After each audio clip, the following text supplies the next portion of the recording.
Hey guys, welcome back to the channel. Today is April 28th, 2020, and this is the Flight Sim News. So it's been a little quiet since the last news update. I think that was about 4 days ago. And as I was digging up some interesting news, I happened upon this over at Hoggett. Heatblur developing their own simulator. So this guy goes on to make a post. And he goes on to insinuate that, hey, Heatblur was bought out, and, Heatblur is making their own sim, blah, blah, blah. And I guess what he was saying wasn't true at all. And Heatblur jumped in to answer, which is pretty cool. And they go on to say, I'll attempt to explain a few things in the manner that I can without breaking NDAs, jeopardizing relationships, blah, blah, blah. Heatblur has not been acquired.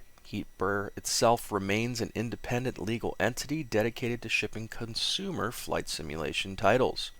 We have entered into a deep and fruitful relationship with Meta to produce some exciting stuff, but that does not change the business that Heatblur itself is in. There are many reasons why this delineation makes sense. Our consumer flight simulation focus is and continues to be DCS. We have not lost the ability to, or will to produce consumer flight simulators, but we are avoiding any announcements or public commitments otherwise until A, the F-14 and the AJS-37 are out of early access, and B, other professional commitments mature enough for us to have the available resources to execute a roadmap in appropriate time frames. The F-14 and the AJS-37, etc. will all come to final completion. We don't sell products without an explicit intent to complete them no matter what happens. I'm pretty sure a Meteor could take out 90% of this business and team, and the rest of the guys would be picking up the pieces and continuing where we left off. Our reputations are at stake always. And they go on to say, we are not under a non-compete with Eagle Dynamics. We are free to develop what we wish. I haven't found the people at Eagle Dynamics to be the kind who would wish ill will on anyone. And restrictive licensing agreements such as that would be equivalent to just that in my mind. That also doesn't mean that what we are doing, what you are asking in your title. Take this rather as a general commentary on the frequently inappropriate, harsh speculation the community has with regards to Eagle Dynamics and their license agreements. While we appreciate being able to develop for a great platform such as DCS, I personally feel that we've built our reputation and fan base based around our own delivery of quality and content. I hope most would agree. I think I'd agree with that. We have not had a falling out with Eagle Dynamics. We've had bumps in the road, some big, others trivial. I consider this to be quite an expected occurrence in any long-standing business relationship. I hope our relationship will continue to remain amicable and moving forward. I have been working with the team at Eagle Dynamics for 7 years. That certainly counts for something. And then he goes on to say, hope that somewhat helps. I urge and hope for patience as we wrap our roadmap on the F-14 and Eagle Dynamics, and the Eagle Dynamics tag finally gets removed from the Vigan. Once those two things happen, that'll be time to press us for answers, in my biased opinion. Thanks as always for the interest. If we appear silent, it's not due to any sort of aversion to transparency, but workloads are not dropping, and my own personal situation has me drive across Europe to aid family in need. This is generally not conducive to being omnipresent on forums and Hoggett, not to mention actually putting in development time. So that should squash any rumors that number one, they were purchased, number two, they're not going to develop for DCS anymore, and it also goes on to talk about how that they are working on other things with Meta, and they're not going to talk about them yet. So that's great news for Heatblur and DCS in general. Very cool stuff. I will include a link to this in the description for the video, as always.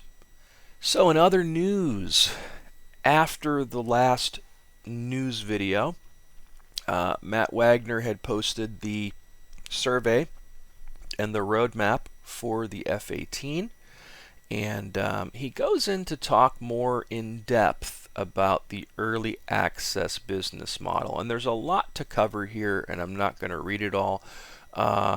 Basically, though, he does pretty much help to define what early access means and how they handle early access, and then goes on to talk a little bit more about the F-18 and what they're working on with it.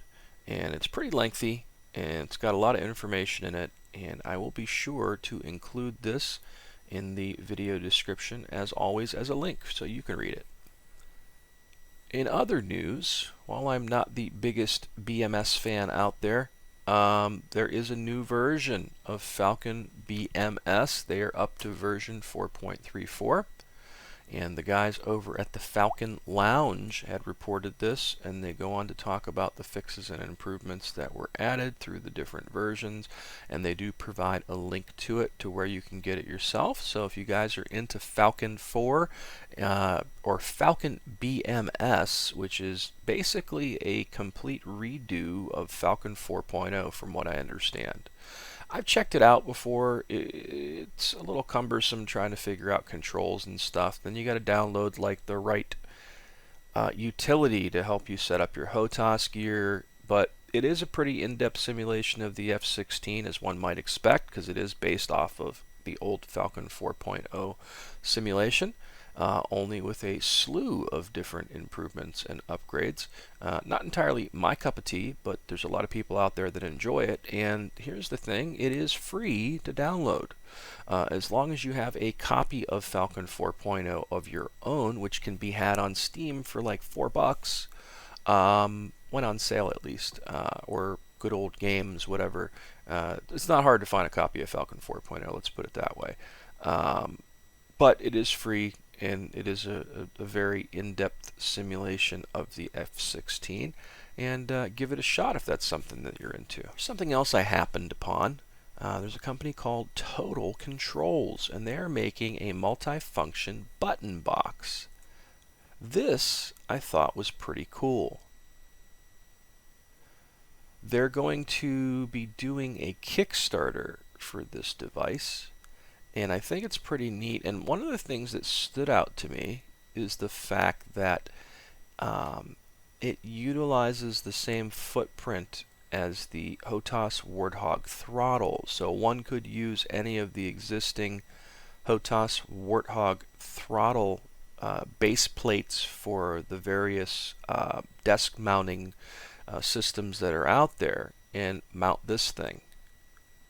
And it's got a variety of cool buttons, dials, and switches, and it looks rather interesting. And this video goes on to show all the different, ways it can be utilized. I like these switches right here too. That's pretty cool.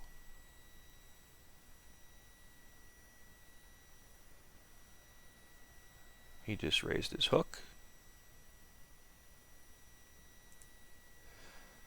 So it's a pretty good example of what one could do with it. And I think it's kind of neat. As for what it's going to cost, I don't know yet. Basically it says keep an eye out for the Kickstarter campaign.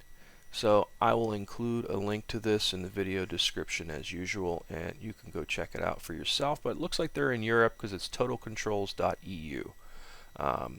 Interesting looking piece of hardware. Could be useful in a variety of different sims.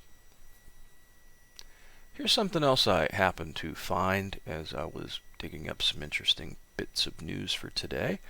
There's a program out there, and it looks like it's on the Google Play Store, so it's Android based, and it allows you to set up control panels to be utilized in DCS, in the A10C, the AV8, F14, F16, F18, and JF17.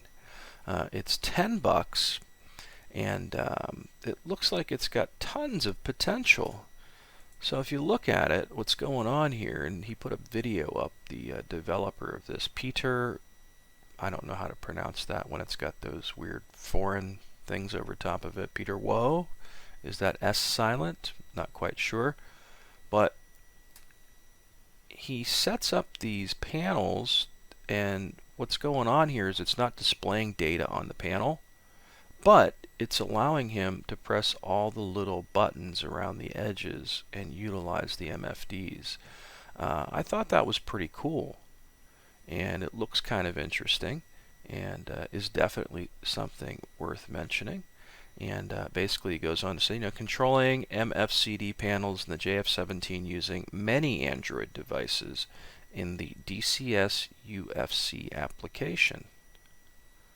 Pretty cool stuff. I don't have any Android, devices. I'm an iPhone guy, but it would be neat to try out. I'd imagine this might be pretty cool for some of you guys that happen to have Android tablets lying around. I know Android tablets are pretty cheap. You can get them at Walmart for like less than $50, I believe. So it's definitely interesting, and the app is $10. And I was following a thread. I can't remember where, if it was Eagle Dynamics or Hoggit or one of them places where I found this, and somebody was asking, hey, what's the possibility of bringing that actual data onto the displays? And he said he's actually working on that. So that would be pretty cool if you can get the actual HUD data on the Android device. So that's kind of neat.